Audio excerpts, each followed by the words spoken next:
When I told my daughter that I hadn't received the wedding invitation, her response was unexpected. Dad, you're just a factory worker. Don't come. I felt my world go dark as I told my daughter, who was about to get married, only this: be happy.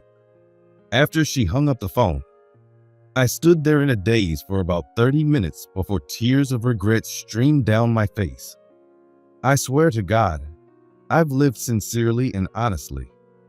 But how could this happen to me? God, this is too much. From now on, I'm living for revenge. I muttered to myself and lifted my head, my face likely twisted into a grim expression. My name is Michael Harris. I'm a 65-year-old man retiring this year after nearly 50 years of dedicated work at a factory. Looking back, I think my life has been a series of hardships and struggles. I was born and raised in a poor rural area in Nebraska, and my family couldn't afford to send me to high school. So, after graduating from a local middle school, I got a job as a factory worker in a small town in Chicago. While working there, I attended night school for 4 years, working hard to graduate from high school. The factory owner at the time was a kind, old-fashioned man who was very compassionate. He covered my high school tuition and arranged my shifts to not interfere with my studies.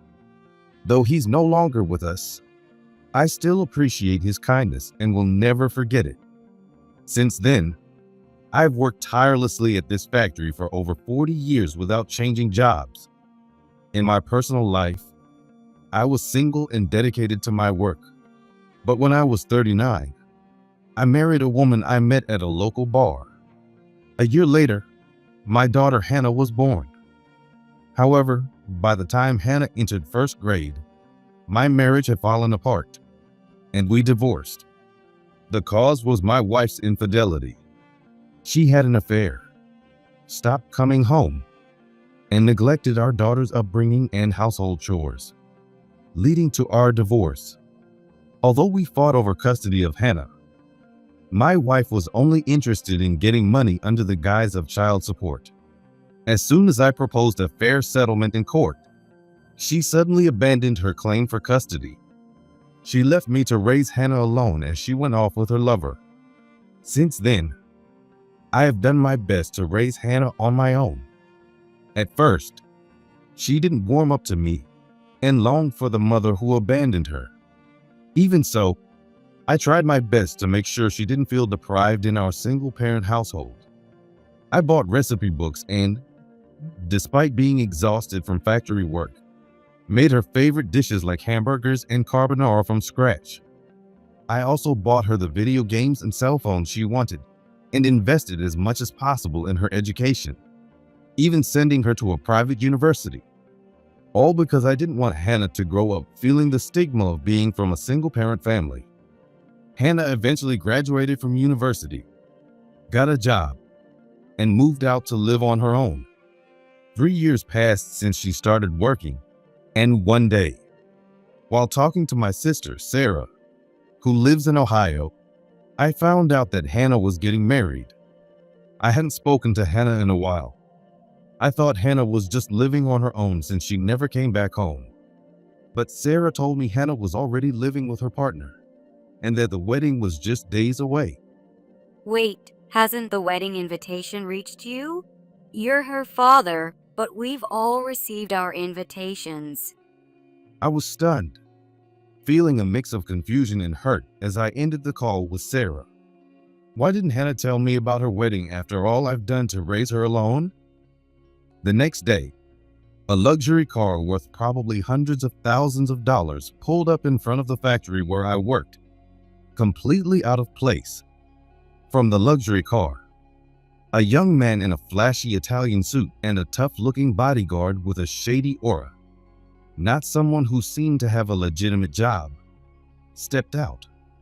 They walked straight up to me while I was working. The young man addressed me rudely. "Hey, old man, are you Hannah's father?" Stunned, I stopped working and asked back in disbelief, "Who are you?" And what do you want with me? The man laughed mockingly before answering. I'm Tyler Newton, the vice president of Emerald Promotions, the number 2 in the agency. I'm the guy marrying your daughter, Hannah, next week. I had my assistant look into you, and I had to see this run-down factory for myself.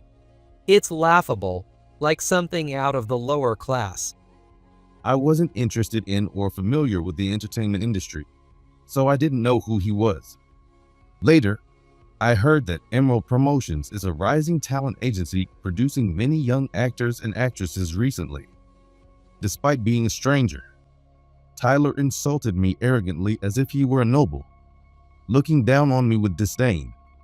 Suppressing my complex emotions, I smiled as best as I could and said, I just found out yesterday from my sister that Hannah is suddenly getting married. I was really surprised. You must be her partner then? So, you came all the way to this factory to introduce yourself? I apologize for not introducing myself earlier. I'm Hannah's father. Before I could finish my introduction, Tyler cut me off, waving his hand dismissively. Don't get the wrong idea, old man. I had no choice but to marry your daughter, but I didn't come here to introduce myself to you. I couldn't understand what Tyler was saying and just stood there dumbfounded. Seeing my confusion, Tyler sneered and explained, I'm here to make sure that you, a deadbeat dad, don't try to mooch off me in the future. I don't respond to any kind of extortion or blackmail. I'm just making that clear right now. Tyler and his bodyguard turned and left the factory, leaving me standing there in shock. I stood there alone, feeling completely stunned. What in the world is going on? No choice but to marry Hannah? Is her marriage not something she wanted? I kept replaying Tyler's rude visit in my head, becoming more and more confused, and spent the rest of the day working in a dark mood. I tried calling Hannah to find out the truth, but she never answered her phone. The wedding invitation still hadn't arrived for me, and the days passed with me feeling increasingly frustrated. One day, I had a rare day off from the factory and was relaxing at home. I thought, maybe I should finally go to the gym I've been paying for, but never visit. Just then, the doorbell rang. When I opened the door, I saw someone I really didn't want to see. It was my ex-wife, Susan, who I divorced over 20 years ago. She had since remarried and taken the last name Johnson. Hello. If you're here to ask me to co-sign a loan again, the answer is no. I looked at Susan with annoyance as I spoke. Truth be told, Susan has shown up unannounced like this several times since our divorce. She only ever came to ask for money or to have me co-sign a loan. Her new husband was a gambler. He spent all their money, so I had reluctantly lent them money and even co-signed loans for them in the past. But they repaid my kindness with betrayal. A few years ago, their debts from gambling became so overwhelming that they declared bankruptcy. As a result, I had to repay all the debts I had co-signed for, and it was a terrible experience. I had sworn never to lend Susan money again or co-sign anything. Susan smirked and said, I'm not here to borrow your pocket change. I'm here to see my daughter, Hannah. Where is she? You've got some nerve, abandoning her when she was a child, and now suddenly showing up to see her, I said, exasperated, but I explained the situation. Hannah moved out 3 years ago and has been living in an apartment. She's not here. Susan looked visibly disappointed and replied, Oh, I see. I got an invitation to her wedding and thought she'd be here. If it's just you, I wouldn't have come. I was stunned. Even the mother who abandoned her got an invitation, but I hadn't received one or even been informed about the wedding by Hannah. Wait, you got an invitation too? I asked in shock, and Susan responded with a sarcastic laugh. Of course, I gave birth to her, didn't I? She tried to one-up me, reminding me that Hannah had always preferred her glamorous mother over her plain old dad. Of course, she'd want her proud mother at her wedding. Oh, and did you hear? Hannah's marrying the son of the president of Emerald Promotions. She's landed herself a rich guy. I'm so proud of her. Hearing this, I understood why Susan had come. Greedy and calculating as ever, Susan was planning to mooch off Hannah's wealthy partner. Bitter memories of Susan's true nature flashed through my mind. In the first place, she had met me at a bar and only married me because she wanted money. I later found out that back then, Susan was drowning in debt from her extravagant lifestyle and affairs. Cunning as she was looking for a gullible man to use. That's when I fell into her trap. Naive and unsuspecting, I had fallen into her trap and ended up marrying her. As a result, I spent the early years of our marriage paying off her debts. So that's why you're here, trying to cozy up to Hannah's husband. You're just as shameless as ever. Susan's eyebrows shot up as she started to insult me. I don't need to hear that from a washed-up, dirty factory worker like you. It doesn't matter how you do it. Making connections with rich and famous people is what counts. If Hannah's not here, I have no use for a loser like you. With that, Susan turned on her heel and left. My day off was completely ruined. Why didn't Hannah tell me about her wedding or send me an invitation? I've been raising her alone all these years. I was overwhelmed with sadness once again. A few days passed, and it was the day before Hannah's wedding. I thought I'd try calling her again, even though I expected to be ignored. Maybe the invitation got lost or something, I thought. To my surprise, Hannah answered the phone. Hello. You just don't give up, do you? I'm busy. What do you want?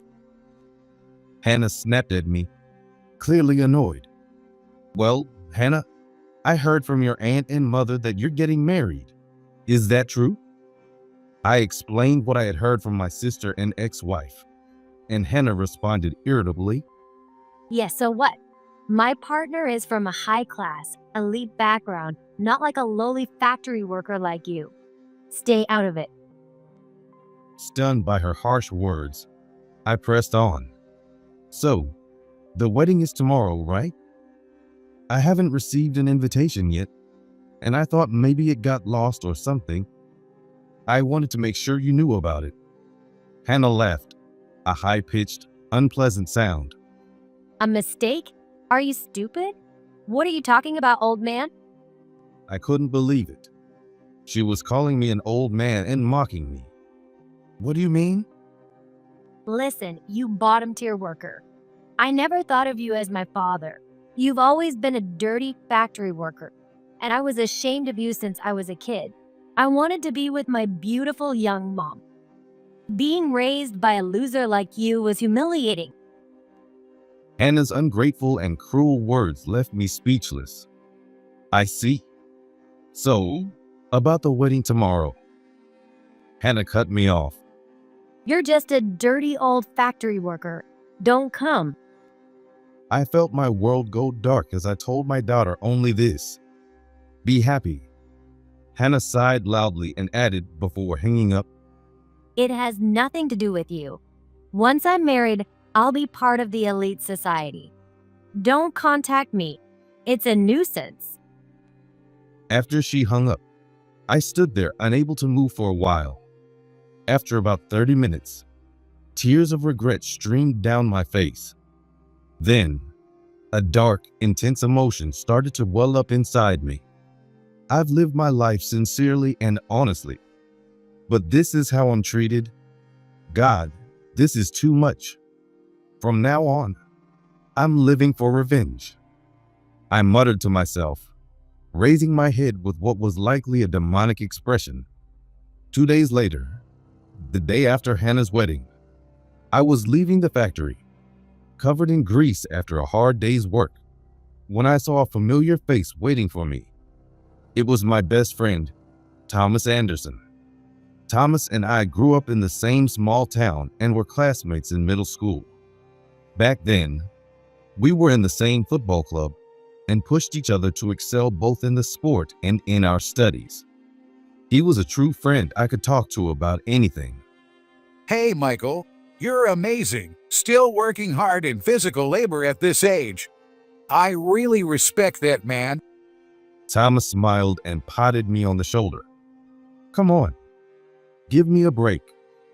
Unlike you, I'm just a fool who only knows how to work hard. I joked back, and we both laughed as we got into the taxi Thomas had called. We were headed to a cozy, old whiskey bar we had been going to for years. Last night, Thomas had called me out of the blue and said, Michael, I was invited to your daughter's wedding and went, but I was surprised to find out you weren't even invited. I was also shocked by your daughter's behavior. There was something interesting at the party that I wanted to tell you about. Just so you know, Michael, I'm on your side all the way. So today, I'm going to find out the details of the wedding from Thomas at the whiskey bar. I didn't know the whole story, but from a message Sarah sent me on social media, I could guess that the wedding had turned into a big mess. Hannah is such a terrible daughter. I'm appalled. Poor you, Michael. That's what her message said. When we arrived at the whiskey bar, we took our seats and ordered our favorite single malt scotch. To think she didn't invite her own father, but made sure to invite her father's wealthy friend. She's my daughter, but she's disgustingly calculating. Thomas gave me a sympathetic, slightly sad smile, patting me on the shoulder to comfort me. Yeah, it's hard to believe she's the daughter of someone as honest and straightforward as you, Michael. But it seems it's not just her problem. Apparently, her husband, who is known for being a shady entertainment vice president, wanted to invite me because he knows I'm a famous investor. Although this explanation stung, I pulled myself together and asked Thomas, So? You said on the phone yesterday that something interesting happened at the party. What was it? Thomas chuckled at the memory and replied, Oh, it was quite a spectacle. I'm sorry to say this, but Hannah and her husband are in for a rough time. Haven't you heard anything from Sarah? I replied. She just sent a short message expressing her disgust with Hannah. Thomas nodded and began to recount the events of the wedding reception. According to him, Thomas was first struck by the sheer opulence of the wedding venue. It was no wonder, considering Hannah's husband was a flashy entertainment figure. The venue was filled with beautiful actresses and handsome young actors from the agency, where Tyler was the vice president, adding even more glamour to the event. As soon as Thomas entered the party, he started looking for me, but couldn't find me anywhere. He found it strange that even my ex-wife was invited, but not me. For a while, he mingled with the other guests, engaging in business conversations. After some time, the newlyweds began making their rounds to each table and eventually reached Thomas's table. Thomas, who had met Hannah a few times, asked her, Congratulations.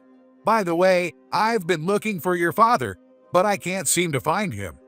Is he not feeling well? Hannah's response shocked Thomas. What? That old man wasn't invited from the start. He doesn't belong in a glamorous party like this. Thomas couldn't believe his ears and scolded Hannah loudly.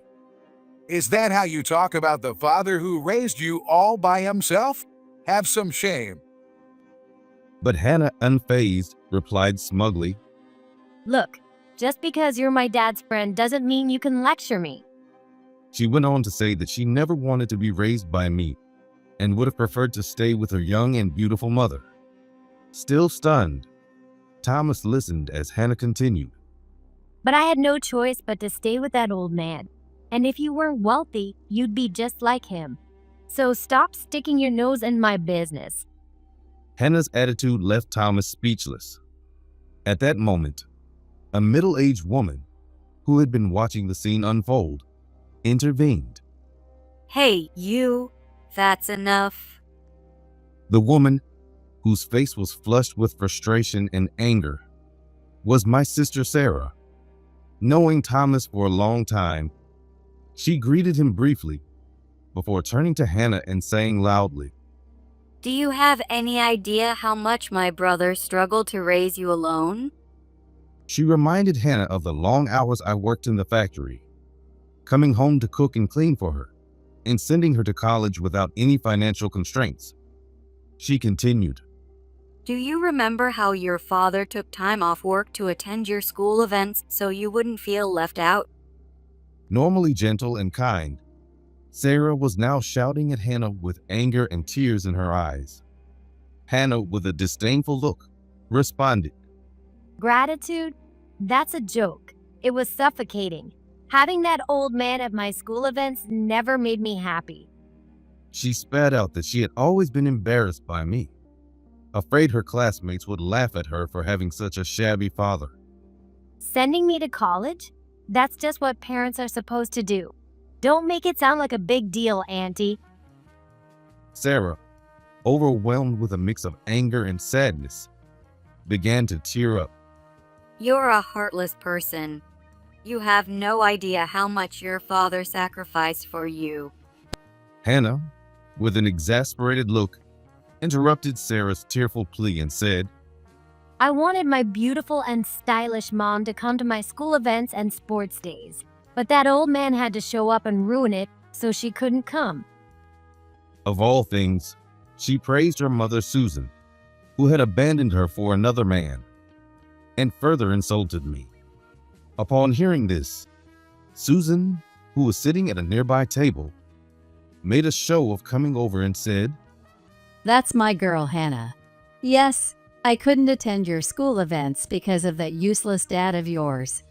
I'm sorry, Hannah, but from now on, let's get along well with your father-in-law, the CEO, and your husband, the vice president. Susan's blatant attempt to gain favor for money and connections was obvious, but Hannah nodded enthusiastically and said to Tyler. Of course, right, Tyler? Tyler, with a forced smile, reluctantly nodded. But then, karma struck. The conversation between Hannah, Thomas, and Sarah was picked up by the microphones worn by the bride and groom and broadcasted through the speakers to the entire venue. Hearing Hannah's ungrateful and vile comments about me, the guests were appalled. I can't believe this horrible, ungrateful bride. I don't want to celebrate someone like her. Calling her hardworking father an old man is unacceptable. I question the character of the vice president marrying such a woman. I can't stay at this wedding any longer. One by one, the guests started leaving the reception early, disgusted by what they had heard. Hannah and Tyler panicked and begged the guests to stay, but it was too late. They had lost everyone's goodwill. Naturally, Thomas and Sarah also left with the other guests. In no time, the grand and opulent party venue was nearly empty. Only the newlyweds, Tyler's parents, Susan, and a few actors and TV personalities from the agency remained. My big, glamorous wedding is ruined. This is awful. Hannah stomped her feet and cried, but her voice echoed hollowly in the now empty room. Thomas then made an offer to the departing guests. I'll pay for everything out of my pocket, so let's rent out a restaurant and continue the party there. How about it? Let's not end the night on a bad note. The guests, eager to shake off the bad vibes, happily accepted. At the restaurant, Thomas and Sarah hosted a networking party unrelated to the wedding, and everyone toasted to a fresh start. Everyone must have been holding in their frustration because the party quickly became lively and full of excitement. As the drinks flowed, Sarah began to tell everyone the story of how I struggled to raise my daughter Hannah after Susan cheated on me and left with another man. The guests at the networking party listened with sympathy, and some women even teared up. Among the guests were many supporters and sponsors of Tyler's talent agency. Hearing Sarah and Thomas's stories, many of them said, "I can't trust a company run by such heartless people," and decided on the spot to cut ties with Emerald Promotions. Sarah and I just wanted to get some justice for you. The networking party was very effective, and I think the agency your ungrateful daughter married into is in chaos right now. Thomas finished explaining the events of the previous day with a playful shrug and a grin. Just then, my phone rang. It's Hannah. I glanced at Thomas and answered the call. Dad, we're going to redo the wedding reception, so you have to come this time. We'll make you the guest of honor. Hannah's hysterical voice screamed through the phone. Just from her panicked words, I understood what was happening at Emerald Promotions. Thanks to Sarah and Thomas's efforts at the networking party, it was clear that the agency was losing support and contracts rapidly. In their panic, Tyler and Hannah must have realized the reason for the chaos was Hannah's despicable treatment of me. So they decided to redo the reception and pretend to be grateful and dutiful. In that moment, I could clearly understand the motives behind Hannah's words. Taking a deep breath, I delivered my final words to Hannah, the daughter I had raised with all my heart. Enough. I see through your ploy. I'm not going to be part of your dirty schemes anymore.